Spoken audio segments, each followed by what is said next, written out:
अनेक महत्वना समाचार प्राप्त थई रह्या छे। मल्लिकार्जुन खड़गेना निवेदनने लईने गुजरातमां विरोध प्रदर्शन भारतीय जनता पार्टीना कार्यकर्ताओ करी रह्या छे।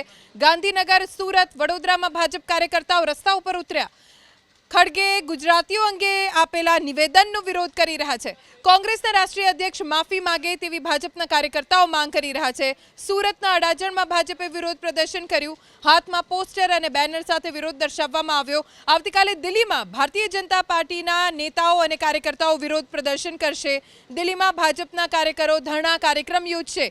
दिल्ही स्थित कोंग्रेसना कार्यालयनी बहार भाजपना नेताओ अने कार्यकर्ताओ धरણા प्रदर्शन करशे।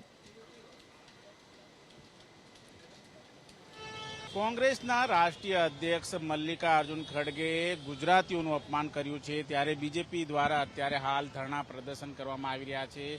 કોંગ્રેસના રાષ્ટ્રીય અધ્યક્ષ મલ્લિકાર્જુન ખડગે દ્વારા ગુજરાતીઓને અભણ અને મૂર્ખ કહેવા બદલ જનાક્રોશ છે, ત્યારે પોસ્ટરો બેનરો સાથે ભારતીય જનતા પાર્ટીના તમામ હોદ્દેદારો છે, નેતાઓ છે, અહીં ઉપસ્થિત થયા છે અને પોસ્ટરોમાં સ્પષ્ટ લખવામાં આવ્યું છે કે અમે ગુજરાતીઓ અભણ નથી।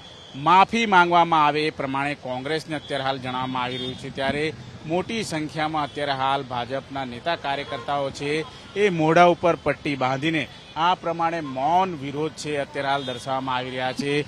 તમામ જગ્યા ઉપર આ પ્રમાણે અલગ અલગ સ્થળો ઉપર જે રીતે અત્યારે હાલ વિરોધ પ્રદર્શન કરવામાં આવી રહ્યું છે, ત્યારે મહિલા પાંખ દ્વારા પણ જે રીતે અત્યારે હાલ વિરોધ કરવામાં આવી રહ્યો, જેવો રંગ તેવો સંગ, ખડગે હવે રાહુલના રસ્તે ચાલી રહ્યા છે એ પ્રમાણેની વાત છે અત્યારે હાલ પોસ્ટરો દ્વારા કરવામાં આવી રહી છે। ત્યારે સુરત શહેરની અંદર આ રીતે અડાજણ ખાતે ગુજરાત ગેસ સર્કલ નજીક આ પ્રમાણે સાંસદ મુકેશ પટેલ છે, સુરત શહેરના પ્રમુખ છે પરેશ પટેલ છે, એમની સાથે સુરત શહેરના માજી મેયર છે દક્ષેશ માવાણી, મહામંત્રી શ્રી તેઓ ઉપસ્થિત છે, કિશોર બિંદલજી છે, આ તમામ જે નેતાઓ છે, રાજન પટેલ પૂર્વ સ્થાયી સમિતિ અધ્યક્ષની સાથોસાથ તમામ એ નેતાઓ અહીં ઉપસ્થિત થયા છે અને મોઢા ઉપર કાળી પટ્ટી બાંધીને આ રીતે વિરોધ કરવામાં આવી રહ્યો છે। ત્યારે કોંગ્રેસ માફી માંગે તેવી એક જ માંગ કરવામાં આવી રહી છે।